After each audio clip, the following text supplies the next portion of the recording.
As they entered, they saw Dorian Gray. He was seated at the piano with his back to them, turning over the pages of a volume of Schumann's forest scenes. "You must lend me these, Basil," he cried. "I want to learn them. They are perfectly charming." "That entirely depends on how you sit today, Dorian."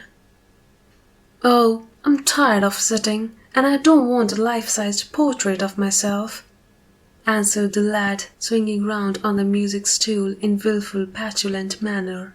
When he caught sight of Lord Henry, a faint blush coloured his cheeks for a moment, and he started up. "I beg your pardon, Basil, but I didn't know you had anyone with you." "This is Lord Henry Wotton, Dorian, an old Oxford friend of mine. I've just been telling him what a capital sitter you were, and now you have spoiled everything." "You have not spoiled my pleasure in meeting you, Mr. Gray," said Lord Henry, stepping forward and extending his hand. "My aunt has often spoken to me about you. You're one of her favourites, and I am afraid one of her victims also." "I'm in Lady Agatha's black books at present," answered Dorian with a funny look of penitence. "I promised to go to a club in Whitechapel with her last Tuesday, and I really forgot all about it. We were to have played a duet together, 3 duets, I believe. I don't know what she will say to me. I'm far too frightened to call." "Oh, I'll make your peace with my aunt. She is quite devoted to you. And I don't think it really matters about your not being there. The audience probably thought it was a duet. When Aunt Agatha sits down to the piano, she makes quite enough noise for 2 people." "That is very horrid to her, and not very nice to me," answered Dorian, laughing.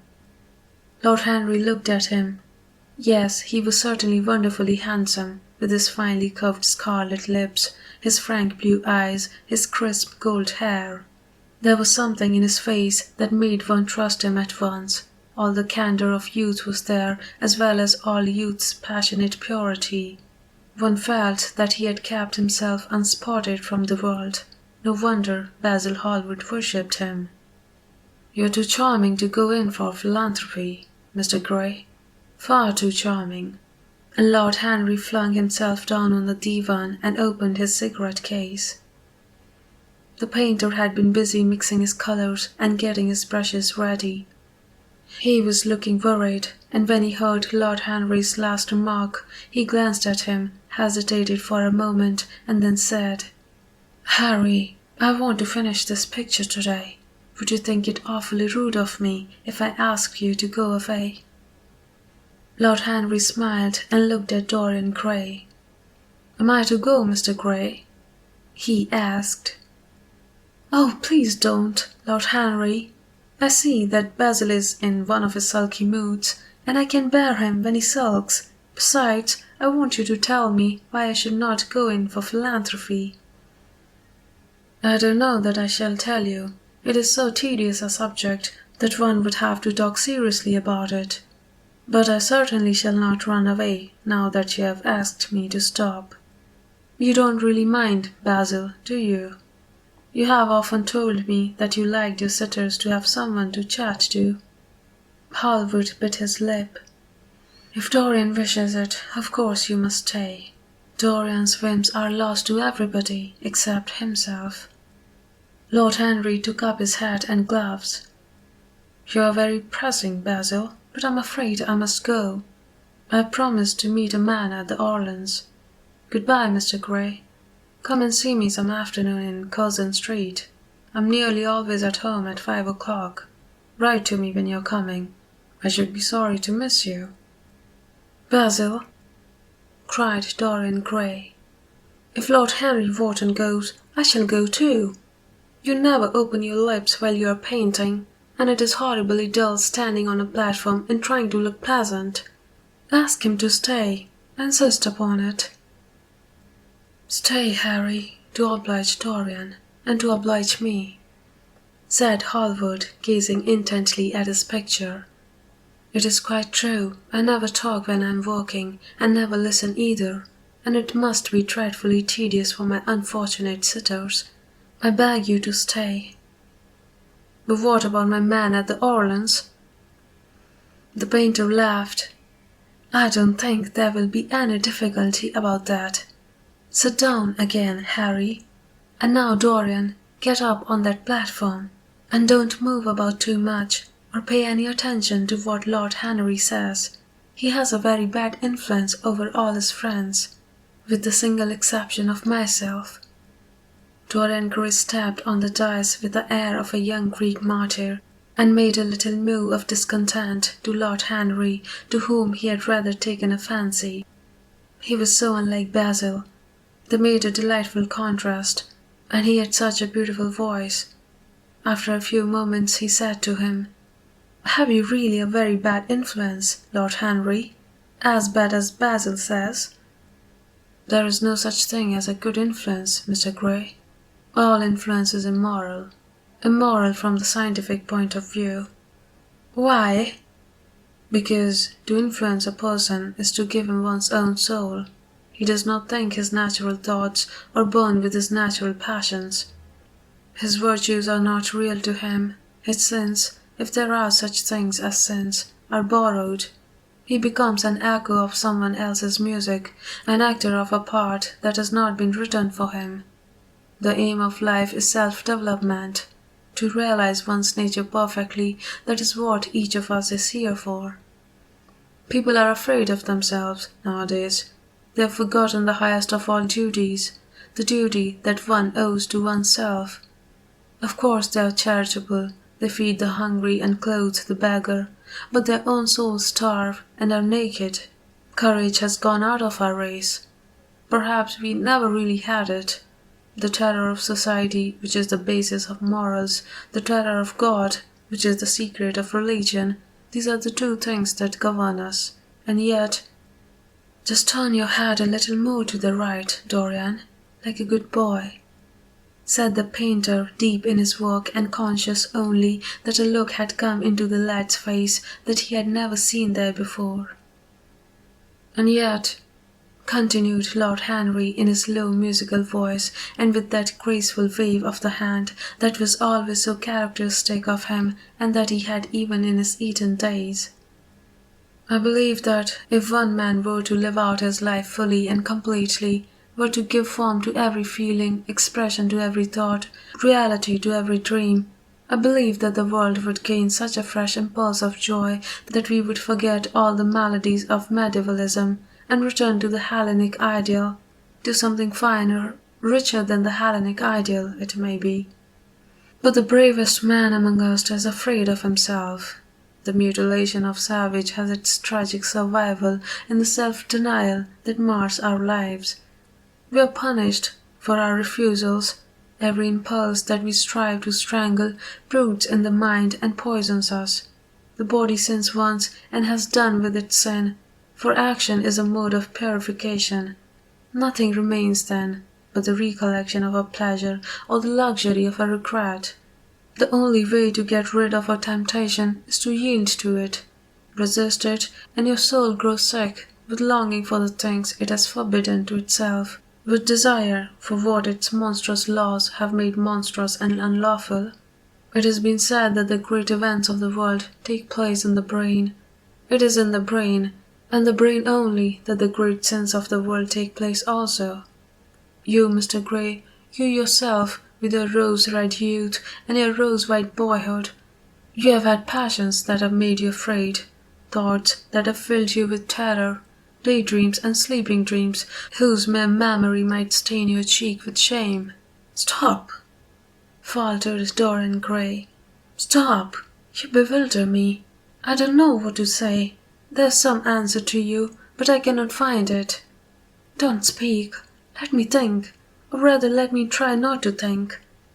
For nearly 10 minutes he stood there, motionless, with parted lips and eyes strangely bright.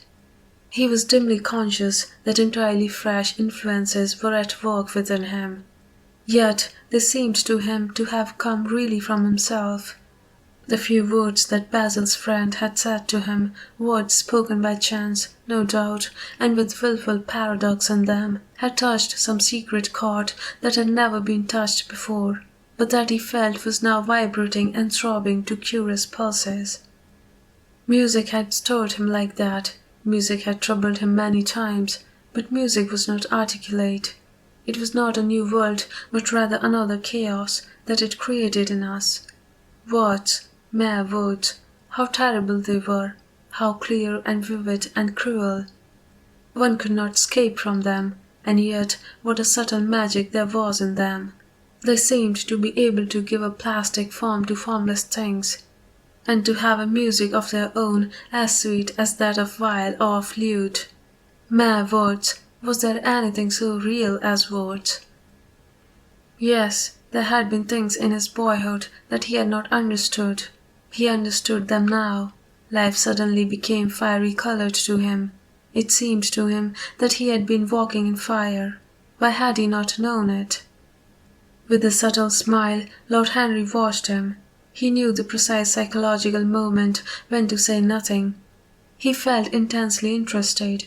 He was amazed at the sudden impression that his words had produced, and remembering a book that he had read when he was 16, a book which had revealed to him much that he had not known before, he wondered whether Dorian Gray was passing through a similar experience. He had merely shot an arrow into the air. Had it hit the mark? How fascinating the lad was. Hallward painted away with that marvellous bold touch of his, that had the true refinement and perfect delicacy that in art at any rate comes only from strength. He was unconscious of the silence. "Basil, I'm tired of standing," cried Dorian Gray suddenly. "I must go out and sit in the garden. The air is stifling here." "My dear fellow, I'm so sorry. When I'm painting, I can't think of anything else. But you never said better. You were perfectly still. And I've got the effect I wanted, the half-parted lips and the bright look in the eyes. I don't know what Harry has been saying to you, but he has certainly made you have the most wonderful expression. I suppose he has been paying you compliments. You mustn't believe a word that he says." "He has certainly not been paying me compliments. Perhaps that is the reason that I don't believe anything he has told me."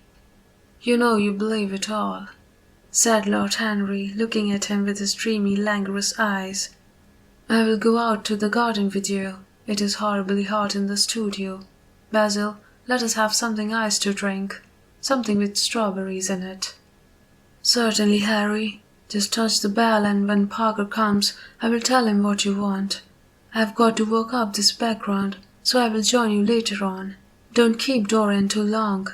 I have never been in better form for painting than I am today. This is going to be my masterpiece. It is my masterpiece as it stands." Lord Henry went out to the garden and found Dorian Gray burying his face in the great cool lilac blossoms, feverishly drinking in their perfume as if it had been wine. He came close to him and put his hand upon his shoulder. "You are quite right to do that," he murmured. "Nothing can cure the soul but the senses, just as nothing can cure the senses but the soul." The lad started and drew back. He was bareheaded, and the leaves had tossed his rebellious curls and tangled all their gilded threads. There was a look of fear in his eyes, such as people have when they are suddenly awakened. His finely chiseled nostrils quivered, and some hidden nerve shook the scarlet of his lips and left them trembling. "Yes," continued Lord Henry, "that is one of the great secrets of life, to cure the soul by means of the senses, and the senses by means of the soul. You are a wonderful creation. You know more than you think you know, just as you know less than you want to know." Dorian Gray frowned and turned his head away. He could not help liking the tall, graceful young man who was standing by him. His romantic, olive-colored face and worn expression interested him. There was something in his low, languid voice that was absolutely fascinating. His cool, white, flower-like hands even had a curious charm. But he felt afraid of him and ashamed of being afraid. Why had it been left for a stranger to reveal him to himself? He had known Basil Hallward for months, but the friendship between them had never altered him. Certainly there had come someone across his life who seemed to have disclosed to him life's mystery. And yet what was there to be afraid of? He was not a schoolboy or a girl. It was absurd to be frightened. "Let us go and sit in the shade," said Lord Henry. "Parker has brought out the drinks, and if you stay any longer in this glare, you will be quite spoiled, and Basil will never paint you again. You really must not allow yourself to become sunburnt. It would be unbecoming." "What can it matter?" cried Dorian Gray, laughing as he sat down on the seat at the end of the garden. "It should matter everything to you, Mr. Gray." "Why?"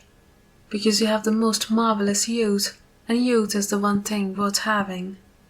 "I don't feel that, Lord Henry." "No, you don't feel it now. Some day when you're old and wrinkled and ugly, when thought has seared your forehead with its lines, and passion branded your lips with its hideous fires, you will feel it. You will feel it terribly. Now, wherever you go, you charm the world. Will it always be so? You have a wonderfully beautiful face, Mr. Gray. Don't frown. You have. And beauty is a form of genius, is higher indeed than genius, as it needs no explanation. It is of the great facts of the world, like sunlight, or springtime, or the reflection in dark waters of that silver shell we call the moon. It cannot be questioned. It has its divine right of sovereignty. It makes princes of those who have it. You smile? Ah, when you have lost it, you won't smile. People say sometimes that beauty is only superficial. That may be so, but at least it is not so superficial as thought is. To me, beauty is the wonder of wonders. It is only shallow people who do not judge by appearances. The true mystery of the world is the visible, not the invisible. Yes, Mr. Gray, the gods have been good to you, but what the gods give, they quickly take away. You have only a few years in which to live really, perfectly, and fully. When your youth goes, your beauty will go with it, and then you will suddenly discover that there are no triumphs left for you, or have to content yourself with those mean triumphs that the memory of your past will make more bitter than defeats. Every month as it wanes brings you nearer to something dreadful. Time is jealous of you, and wars against your lilies and your roses. You will become sallow and hollow-cheeked and dull-eyed. You will suffer horribly. Ah, realize your youth while you have it. Don't squander the gold of your days listening to the tedious, trying to improve the hopeless failure, or giving away your life to the ignorant, the common and the vulgar. These are the sickly aims, the false ideals of our age. Live the wonderful life that is in you. Let nothing be lost upon you. Be always searching for new sensations. Be afraid of nothing. A new hedonism, that is what our century wants. You might be its visible symbol. With your personality, there's nothing you could not do. The world belongs to you for a season.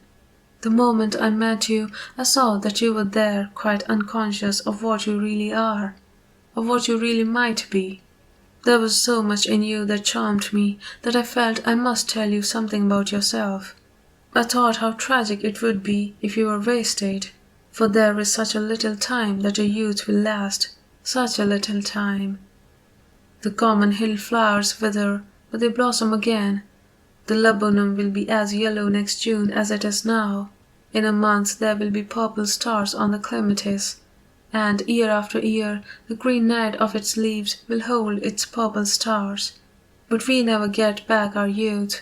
The pulse of joy that beats in us at 20 becomes sluggish, our limbs fail, our senses rot. We degenerate into hideous puppets, haunted by the memory of the passions of which we were too much afraid, and the exquisite temptations that we had not the courage to yield to. Youth, youth, there is absolutely nothing in the world but youth. Dorian Gray listened, open-eyed and wondering. The spray of lilac fell from his hand upon the gravel. A furry bee came and buzzed round it for a moment. Then it began to scramble all over the oval stellated globe of the tiny blossoms. He watched it with that strange interest in trivial things that we try to develop when things of high import make us afraid, or when we are stirred by some new emotion for which we cannot find expression, or when some thought that terrifies us lays sudden siege to the brain and calls on us to yield. After a time the bee flew away. He saw it creeping into the stained trumpet of a Tyrian convolvulus. The flower seemed to quiver and then swayed gently to and fro. Suddenly the painter appeared at the door of the studio and made staccato signs for them to come in. They turned to each other and smiled. "I'm waiting," he cried. "Do come in. The light is quite perfect, and you can bring your drinks." They rose up and sauntered down the walk together. Two green and white butterflies fluttered past them, and in the pear tree at the corner of the garden a thrush began to sing. "You're glad you have met me, Mr. Gray?" said Lord Henry, looking at him. "Yes, I am glad now. I wonder shall I always be glad?" "Always. That is a dreadful word. It makes me shudder when I hear it. Women are so fond of using it. They spoil every romance by trying to make it last forever. It is a meaningful word too. The only difference between a caprice and a lifelong passion is that the caprice lasts a little longer." As they entered the studio, Dorian Gray put his hand upon the Lord Henry's arm. "In that case, let our friendship be a caprice," he murmured, flushing at his own boldness, then stepped up on the platform and resumed his pose. Lord Henry flung himself into a large wicker armchair and watched him. The sweep and dash of the brush on the canvas made the only sound that broke the stillness, except when now and then Hallward stepped back to look at his work from a distance. In the slanting beams that streamed through the open doorway, the dust danced and was golden. The heavy scent of the roses seemed to brood over everything. After about a quarter of an hour, Hallward stopped painting, looking for a long time at Dorian Gray and then for a looking time at the picture, biting the end of the one of his huge brushes and frowning. "It is quite finished," he cried at last, and stooping down he wrote his name in long vermilion letters on the left-hand corners of the canvas.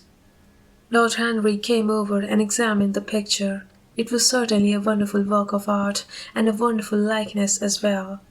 "My dear fellow, I congratulate you most warmly," he said. "It is the finest portrait of modern times. Mr. Gray, come over and look at yourself." The lad started as if awakened from some dream. "Is it really finished?" he murmured, stepping down from the platform. "Quite finished," said the painter. "And you have sat splendidly today. I'm awfully obliged to you." "This is entirely due to me," broke in Lord Henry. "Isn't it, Mr. Gray?" Dorian made no answer, but passed listlessly in front of his picture and turned towards it. When he saw it, he drew back, and his cheek flushed for a moment with pleasure. A look of joy came into his eyes, as if he had recognized himself for the first time. He stood there motionless and in wonder, dimly conscious that Hallward was speaking to him, but not catching the meaning of his words. The sense of his own beauty came on him like a revelation. He had never felt it before. Basil Hallward's compliments had seemed to him to be merely the charming exaggeration of friendship. He had listened to them, laughed at them, forgotten them. They had not influenced his nature.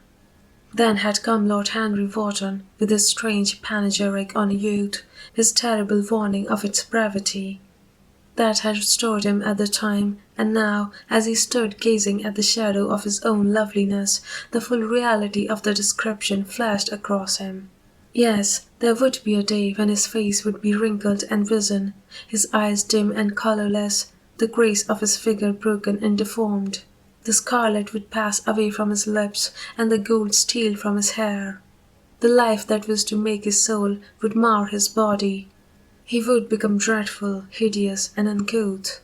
As he thought of it, a sharp pang of pain struck through him like a knife and made each delicate fibre of his nature quiver.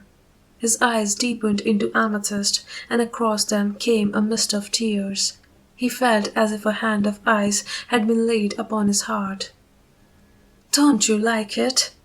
cried Hallward at last, stung a little by the lad's silence, not understanding what it meant. "Of course he likes it," said Lord Henry. "Who wouldn't like it? It is one of the greatest things in modern art. I will give you anything you like to ask for it. I must have it." "It is not my property, Harry." "Whose property is it?" "Dorian's, of course," answered the painter. "He's a very lucky fellow." "How sad it is," murmured Dorian Gray with his eyes still fixed upon his own portrait. "How sad it is. I shall grow old and horrible and dreadful, but this picture will remain always young. It will never be older than this particular day of June. If it were only the other way. If it were I who was to be always young, and the picture that was to grow old. For that I would give everything. Yes, there's nothing in the whole world I would not give. I would give my soul for that." "I should object very strongly, Harry," said Hallward. Dorian Gray turned and looked at him. "I believe you would, Basil. You like your art better than your friends. I'm no more to you than a green bronze figure.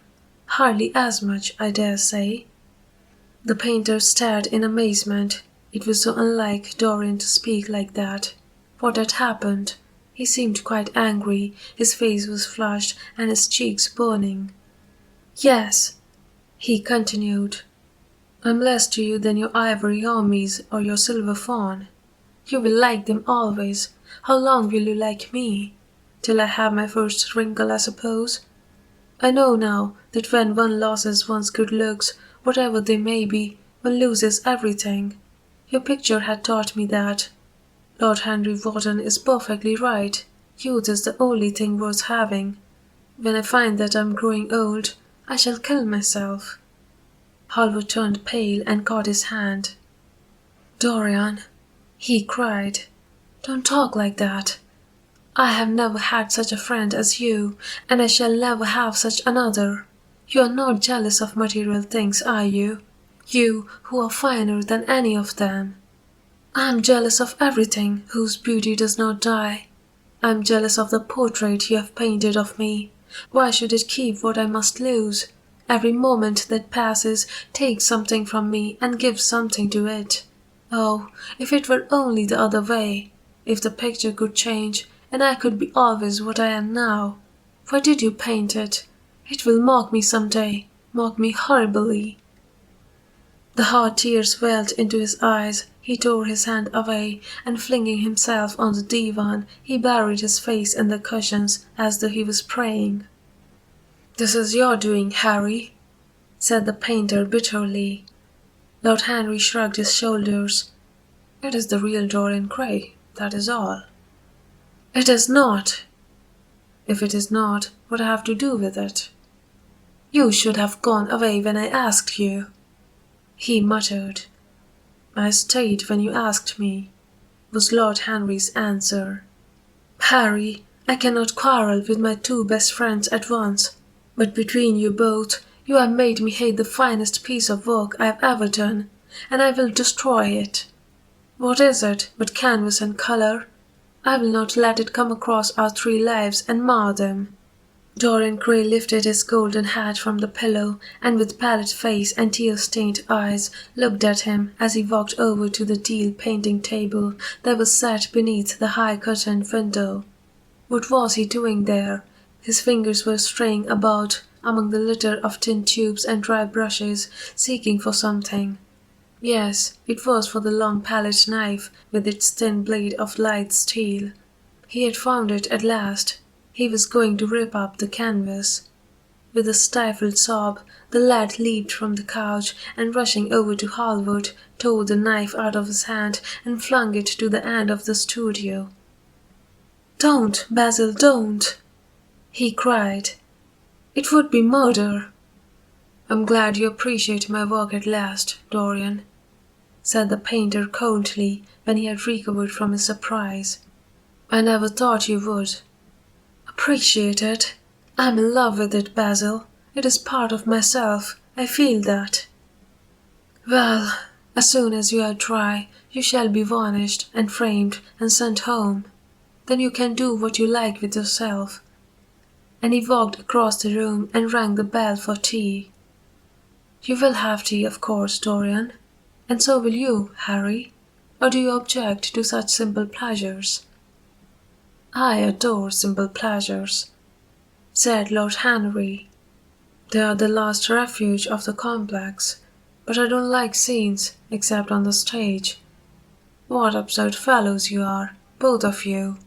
I wonder who it was defined man as a rational animal. It was the most premature definition ever given. Man is many things, but he is not rational. I'm glad he is not, after all, though I wish you chaps would not squabble over the picture. You had much better let me have it, Basil. This silly boy doesn't really want it, and I really do.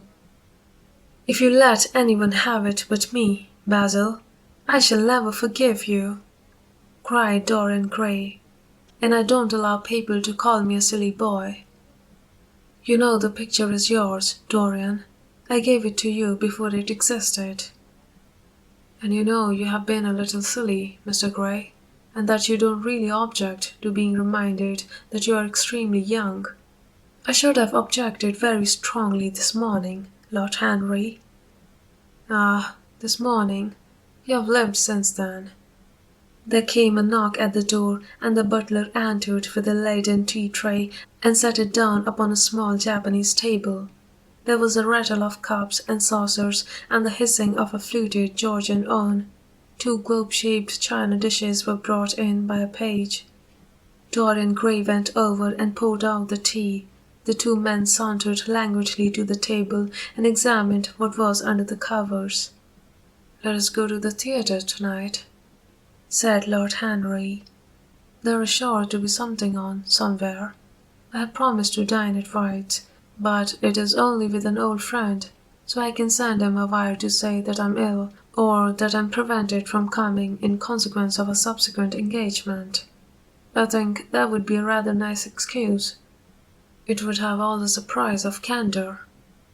"It is such a bore putting on one's dress clothes," muttered Hallward, "and when one has them on, they are so horrid." "Yes," answered Lord Henry dreamily. "The costume of the 19th century is detestable. It is so sombre, so depressing. Sin is the only real colour element left in modern life." "You really must not say things like that before Dorian, Harry." "Before which Dorian?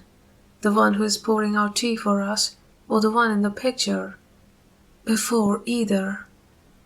"I should like to come to the theatre with you, Lord Henry," said the lad.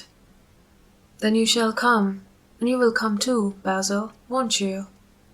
"I can't, really. I would sooner not. I have a lot of work to do." "Well, then, you and I will go alone, Mr. Gray." "I should like that awfully." The painter bit his lip and walked over, cup in hand, to the picture. "I shall stay with the real Dorian," he said sadly. "Is it the real Dorian?" cried the original of the portrait, strolling across to him. "Am I really like that?" "Yes, you are just like that." "How wonderful, Basil!" "At least you are like it in appearance, but it will never alter," sighed Hallward. "What a fuss people make about fidelity!" exclaimed Lord Henry. "Why, even in love it is purely a question for physiology. It has nothing to do with our own will.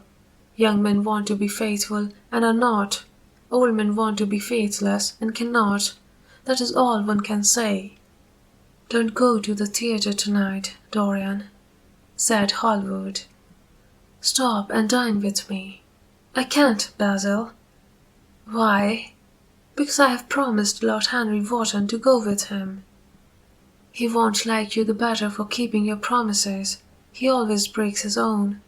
I beg you not to go." Dorian Gray laughed and shook his head. I entreat you." The lad hesitated and looked over at Lord Henry, who was watching them from the tea-table with an amused smile. "I must go, Basil," he answered. "Very well," said Hallward, and he went over and laid down his cup on the tray. "It is rather late, and as you have to dress, you had better lose no time. Goodbye, Harry. Goodbye, Dorian. Come and see me soon. Come tomorrow." "Certainly. You won't forget?" "No, of course not," cried Dorian. "And Harry?" "Yes, Basil. Remember what I asked you when we were in the garden this morning." "I have forgotten it." "I trust you." "I wish I could trust myself," said Lord Henry, laughing. "Come, Mr. Gray, my hansom is outside, and I can drop you at your own place. Goodbye, Basil. It has been a most interesting afternoon." As the door closed behind them, the painter flung himself down on a sofa, and a look of pain came into his face.